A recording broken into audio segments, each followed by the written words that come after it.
When you think about Saturday nights in the 70s and the 80s, the first thing that you think about if you live in Australia is watching Young Talent Time. On today's show, we're going to be speaking to Debbie Hancock, who was one of the members of Young Talent Time, and she's going to be talking to us about her time there, but more importantly, about the 50-year anniversary of the show. Oh my God, 50 years.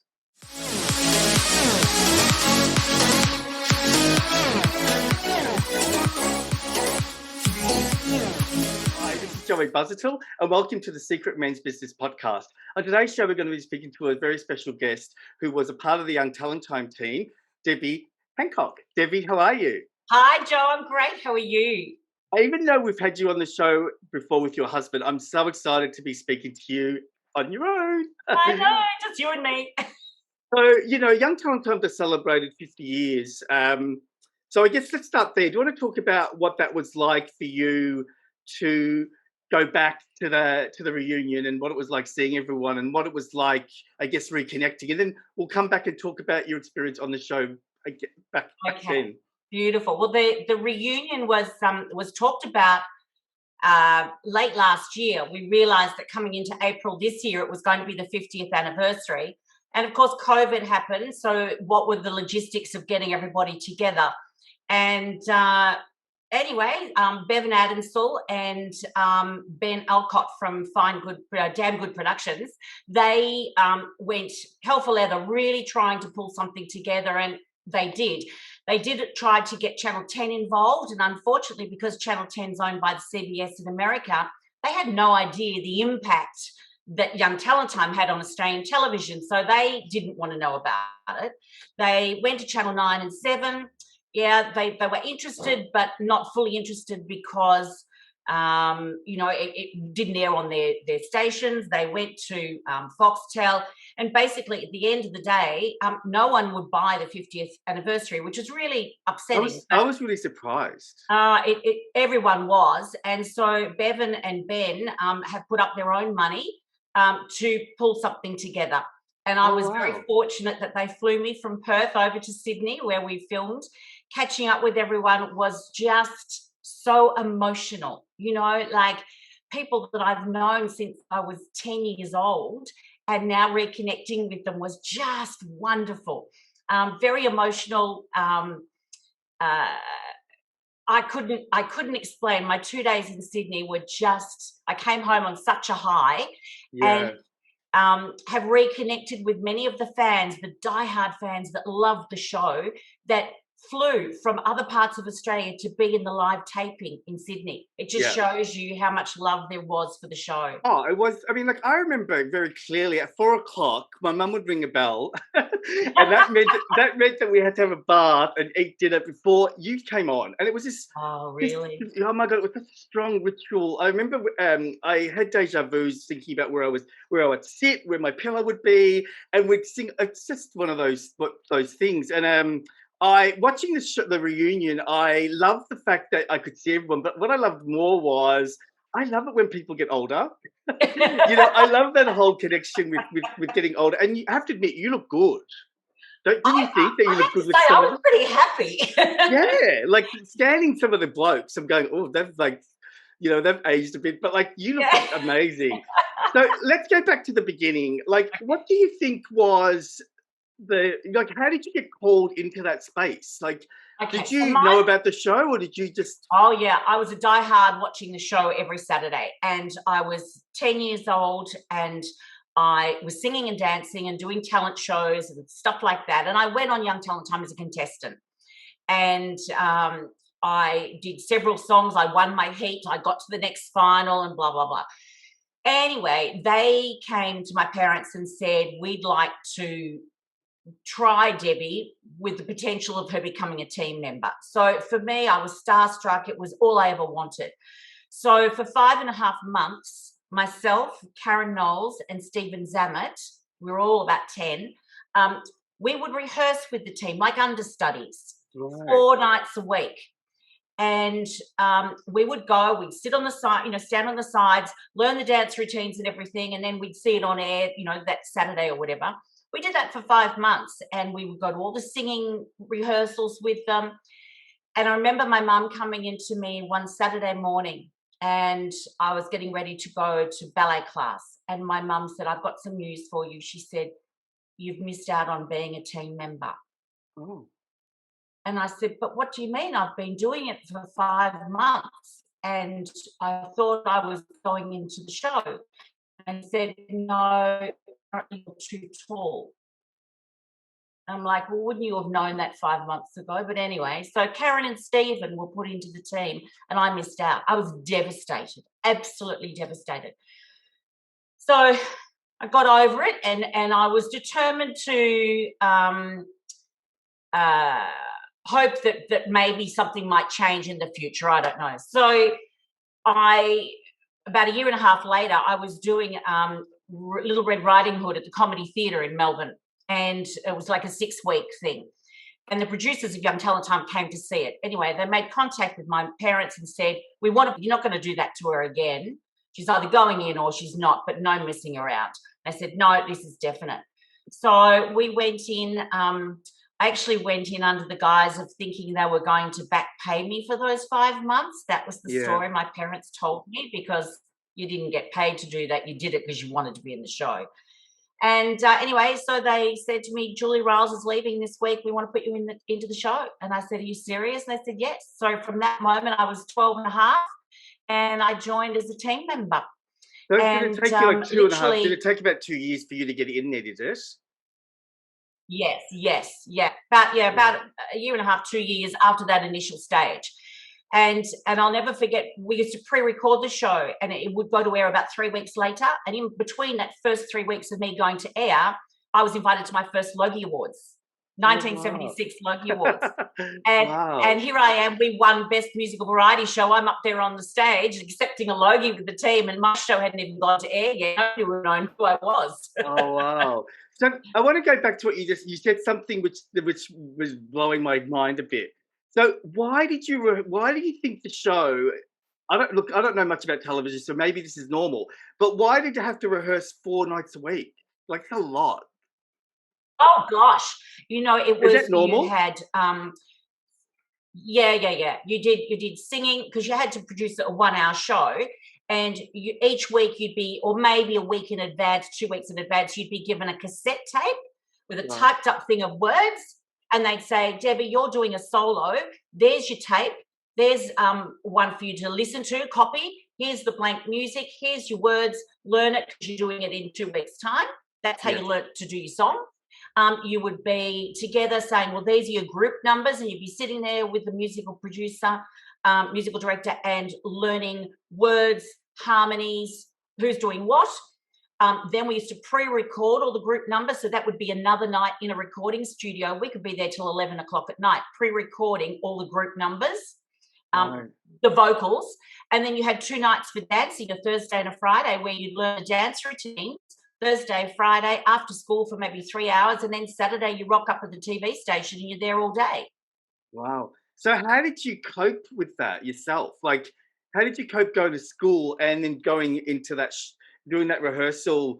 Yeah, Like, was it normal, or was it hard, or? it was hard.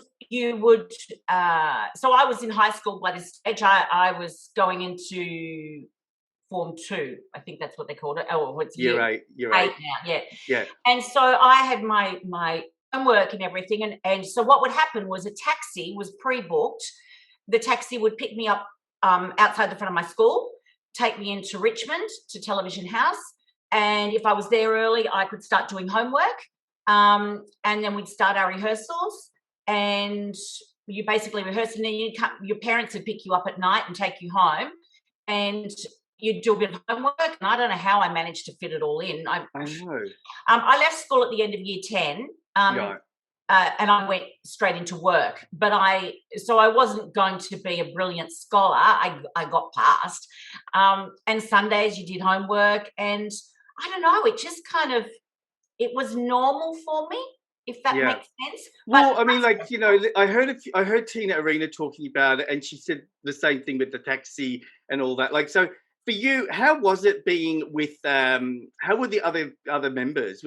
Was it like a family, or was there a competitiveness? I mean, or was everyone equal? Like, in regards to being, you're only like what, 12, 13, and you're dealing with such a big thing because the show was a big hit. Oh, So yeah, yeah. yeah, we'll talk about So, that in a moment. But how was everyone in regards to treating you as a member? okay. So, yes, we were like family. Our parents all got along extremely well. Our parents were, especially the mums, because the mums would sit there all day with you while you were recording. And the mums would come away on tour with us. So they were all very, very close. We were very close as team members. During, and each time, you've got to remember, over nearly 4 years for me, there were different groups of team members. Mm, And you were close, but if you talk about competitiveness, yes, you're dealing with kids, and our clothes used to be supplied by my children's wear department. okay. And so they would have, these dresses and, skivvies that went under the dresses and stuff. Or you'd be in costumes that were made by Channel 10. And there was this thing that if you got to wear something from Maya Children's Wear department when you were doing a solo, that was a bit special instead of being put in a costume. Yeah. And because most of my things were upbeat, up-tempo things with a bit of dancing, 9 times out of 10 I was in a costume. I wasn't in something from my children's wear department. Right. If you Okay. did ballads, you got to wear the fancy clothes. Yeah. You would... Well, I did, and I'm sure the others did as well. How many solos have I had this month? Oh, I haven't had as much as so-and-so has. Yeah. Um, And you're only, and no one's there actually trying to guide you, are they? Because it was back in the time when probably there was no psychological support for kids. Because when you said 4 days a week and the energy that you had to put in, and then you had to go to school, and then you had to get up and do that every day for 4 days, that to me is, I mean, again, I don't know if they still do that now, but it seems intense. But do you yeah. think that was there anything special that you did to cope, or did you find that there were times when you did burn out? Look, Actors Equity were involved. We all had to be members of Actors Equity, and they knew what was going on. Now, at the time, I would never have thought of it as abuse or child labour or whatever you want to call it. Yeah. I know that there are other members of the team that are very public currently and have been, and they call it abuse. Right. For the main part, I would say that 95% of the team did it because they loved it and they didn't see it as anything other than, I'm a kid, I'm having fun, I'm singing and dancing my heart out, and I'm coping. My parents are there, and everything was fine. As I said, I know there are others that are very public and call it otherwise. I can only speak on the ones that I'm very close with, and I still have many of them as my very dear friends. Yeah. And we all know what happened in our time. Yeah. So for you, you just did it, you loved it, and you didn't really think about, well, it sounds like you made it work.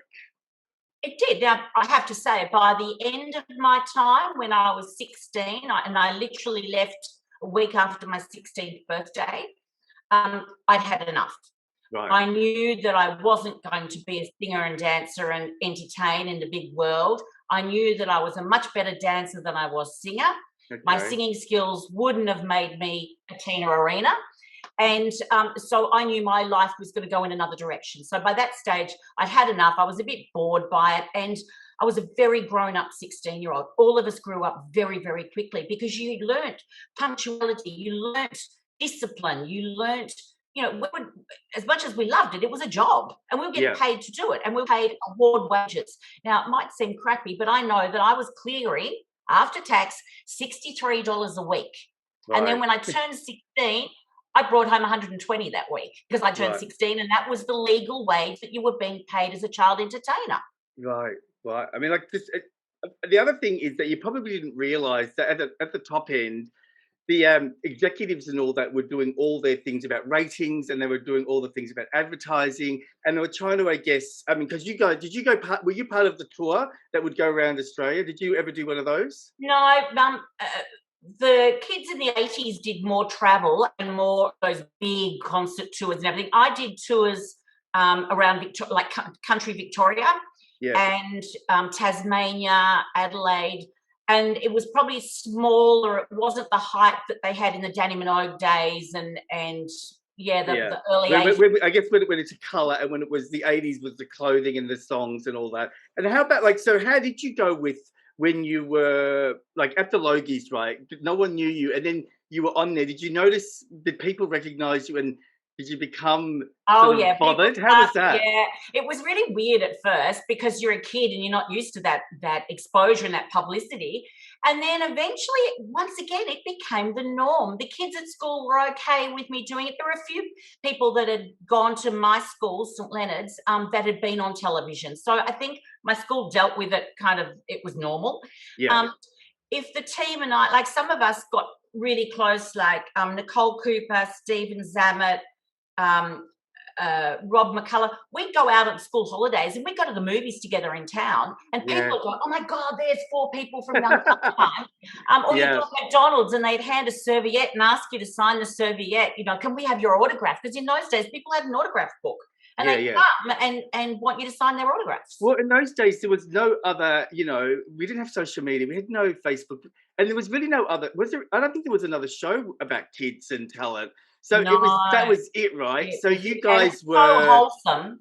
Yeah, but I know. But the thing is that you guys represented all of us back then. That was the whole thing of it. Like, the reason why we watched it is because you were representing us. We wanted to be you on that show, but we couldn't. So there was a representation.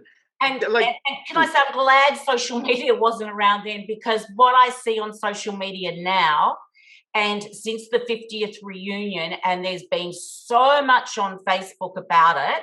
Like good and bad? Good and bad. Now, you might have seen only recently. I saw your post about you reading something terrible. Oh, yeah. And then somebody decided on one of these pages, and these 2 people were going, oh, yeah, that Debbie Hancock. But they tagged me as Debbie Neat. She could never sing. I don't even know how she got a job on that show, because she was so useless at singing. Now, it's water off a duck's back to me. I don't care, because I know I wasn't a brilliant singer. But some of the other, that's quite personal. These people don't know me. They have no idea who I am.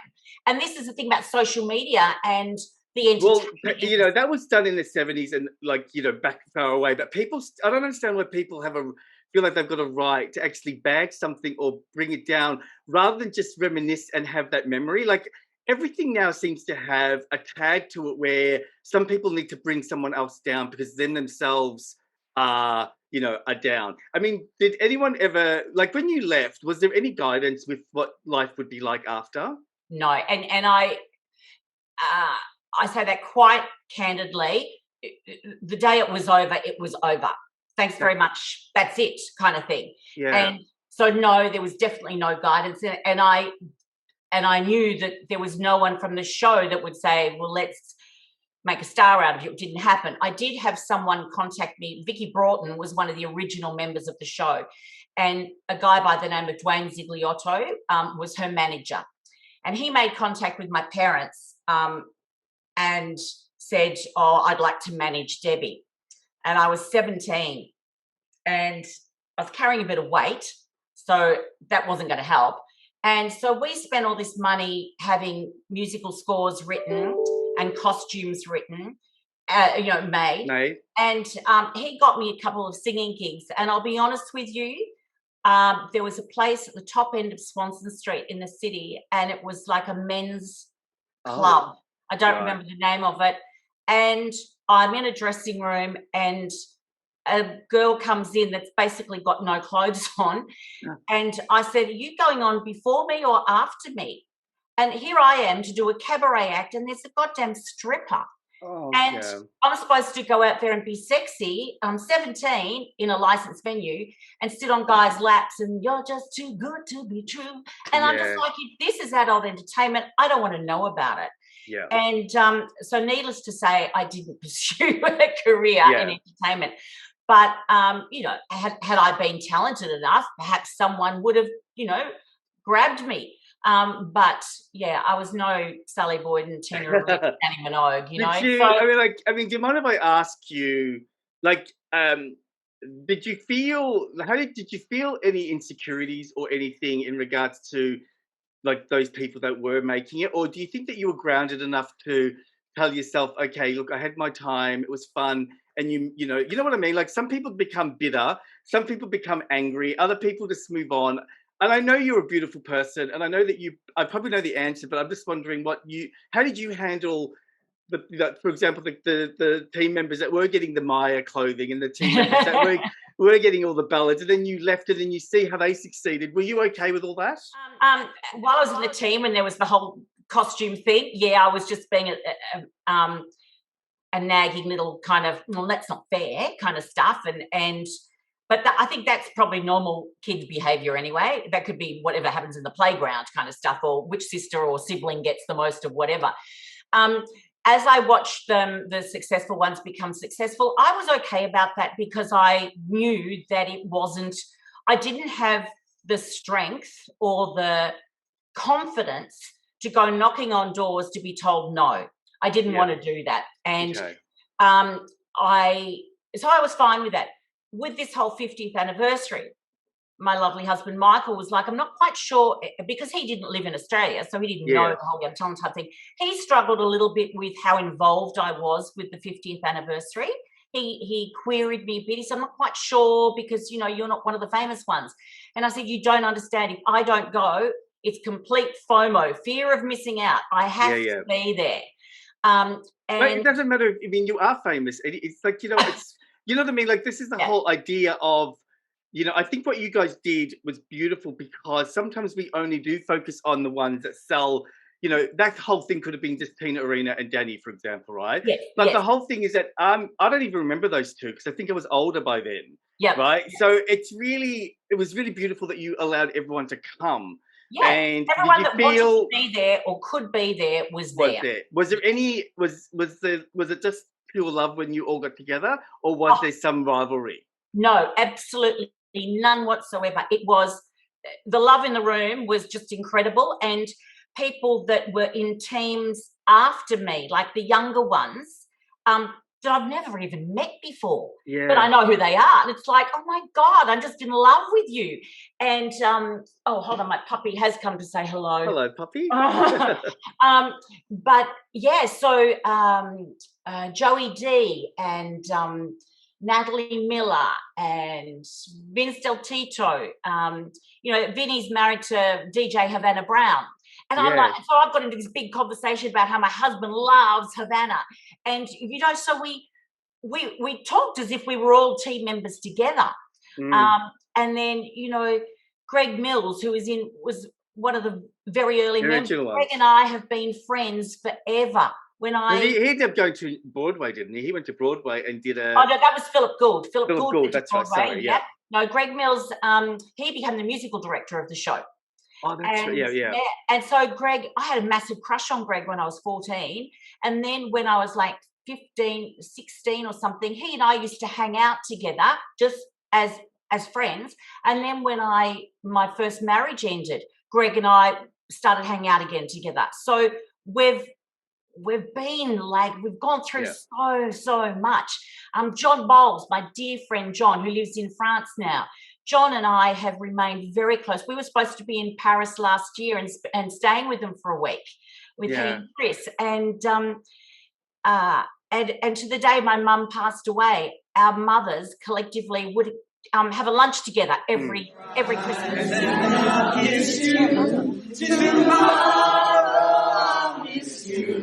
Remember, I'll always be true. Come on, bring it. And then while I'm away, I'll ride home every day, and I'll send all my loving to you. All my loving I will send to you. Oh, my loving, darling, I'll be true. And what about Johnny? Did Johnny feel the same? Yeah, Johnny Young. Was it like the same Johnny Young? Was it the same connection? Because he always seemed to me to be such a authentic, genuine, caring person. I mean, I know it's television, but did you feel the same thing when you were at the reunion? I sat and had breakfast with him the morning of our taping. We were in the same hotel together, and we sat there, and he reminded me of my dad. Wow. Johnny Young is 74, 74. And you can see how he's aged, but he still spoke exactly the same as how he spoke. He's got a sparkle in his eye still, hasn't he? Yeah, and you know, the poor guy has been through lots in his years, and he's had lots of accusations made against him. Yes. And I have to say that he's been nothing but nice to me. And we didn't actually see a lot of him. He didn't come to all those rehearsals throughout the week. Yeah, because he's just hosting he rocked up on a Saturday about 2 hours before taping and sit down and say, so what's going on, and read the running sheet. So we didn't spend a lot of time with him. Yeah. But at the reunion, he was good, but I mean, like, I heard things, I don't want to bring this up, but like, I know that would be hurtful when, you know, again, for me, watching that and being part of that era was all about the innocence and the friendliness. But, you know, I guess that's how it was. It was just like, you know, big brother or you know, dad on the set. It was so normal. Everything we did in front of the camera was just because we weren't told how to laugh or how to smile or what to do. We sat around the little sing-along thing, and we were just us and with John Young singing. Yeah. So I guess because you've had, you know, mental health situations in the past, if you use that knowledge, how would you imagine, right? And this is just an opinion. How would you imagine a young entertainer now would be dealing with it? Like in regards to what you went through and what now, you know, you brought up social media before. Do you think that now it would be really intense? Terribly. When you think of all these talent shows now, you know, the Australia's Got Talent and all that sort of stuff, they are massive, and the pressure is incredible. We were so much more innocent and not sensationalized like that. It was so much more simple. And it's interesting though, because of with my mental health issues, that when I after my breakdown, and then I was hospitalized, and then when I came out and I kept seeing my psychiatrist, he said to me, he said, you've had to fight all along to be the best you possibly can. And he said, while you were in Young Talent time, you always had to be switched on and good and up. And he said, and you felt that pressure all the way through. And I remember having a discussion with Greg Mills one day, and I said, Young Talent time definitely makes you a different person. And he said, how? And I said, because you're not doing normal grown up, you know, things that kids do as they grow up. It's like you missed that whole time, didn't you? Yes, from 12 to 16, I was in a bubble. And so you can't then say that I don't know how I would have been had I not been in Young Talent time. Would I perhaps not have had mental health issues at you know, in my late 30s? Because obviously some stuff from Young Talent time came up, or that pressure of being a celebrity or doing grown-up things. You know, I used to get told, you look too sexy, take your earrings out, put flat shoes on, you can't wear that dress. Yeah. And because you were one of the first really successful programs, I think that you guys didn't have anything to compare it to. No, there would have been nothing. I mean, I've been on Kevin Dennis New Faces. You know, back in the 50s and the 60s, I mean, those shows were like more comical. Was it like, you know, you guys pioneered the child sort of like program. So, you know, what, like if someone wanted to get, I know that it was a long time ago, but someone that's listening wants to be on it and they're young, what advice would you give them? Because, you know, nowadays it's all about going on YouTube, isn't it? Go on YouTube, go on this. It's all about chance. Everyone wants to try and do it. Like I was going to say, do you know what the number one job at the moment for 12 to 16-year-olds is? Being famous. Did you know that? That's ridiculous. You know, and I get so upset now when I look at some things on Instagram, and I keep telling myself, is it my age? Am I becoming a fuddy-duddy? But I look at some of this stuff on Instagram. You know, we had someone come in and apply for a job at my work the other day. And I went onto Facebook and to Instagram, to find that person. And I saw their Instagram profile and it completely changed my opinion of them. Oh my, I just looked at it and I just went, are you really putting yourself out there like that? right. And, you know, there's a young girl, Sarah Michelle, somebody in America, and she sings on Instagram and has a YouTube channel and everything else. And she's a talented little girl. And I'm just watching her as she's maturing and everything's getting a little bit more sexy. In Young Talent Time, you weren't sexy. I can tell you right now. Well, I remember Tina Arena struggled with that, and then she had to produce that first album, and she had to be sexy, and then she refused to do anything like that again because I guess, you know, for us watching, we don't realize that you're being told stuff. Yeah. You know what I mean? Like we think that you're just natural, but you're actually everything's being told, everything's being groomed, and it's sort of manufactured in a way. But you guys were more innocent because there was nothing to compare to. But nowadays, I think kids wanting to do what you did, it would be totally manufactured. Yeah, well, they did try to do a new generation of Young Talent Time in 2012. That was 5 or 6 years ago, wasn't it? Yeah, and once again, the criticism, it's not like the old show. This looks more like a concert. And it did. It didn't look like it was in a studio with, you know, pantomime sets around you. It did look like it was a concert. It didn't have that same innocence. But then who wants to see innocence nowadays? They don't. Well, I don't think there is innocence nowadays, isn't there? There's really no innocence anyway. No, and all the talent shows are so, you know, the Voice and all that sort of stuff. The productions of those are so sophisticated, sophisticated. And that's the concern with mental health, because what I'm realizing by talking to you and talking to other people that work in the industry, there really is no support mentally, which surprised me. I thought there would have been, you know, a lot more support. But in reality, I think you're right. Once you finish, what you experienced when you were 16, I think still continues now. Yeah, you've started something and then you're told it's over and that's it and it's finished. And I think that's happened to some of the people that have come off the television talent shows. I mean, Guy Sebastian's fantastic and done brilliantly well, and he's got the talent, he's got the personality, he's got everything going for him. But there's others that have come off these shows, and I can't think of the girls' names, there's a couple of them, and they've ended up with mental health issues, weight management issues, like some financial. I know one of them that I know was like living in a car because of all the money you have to spend to actually get to that level. Totally.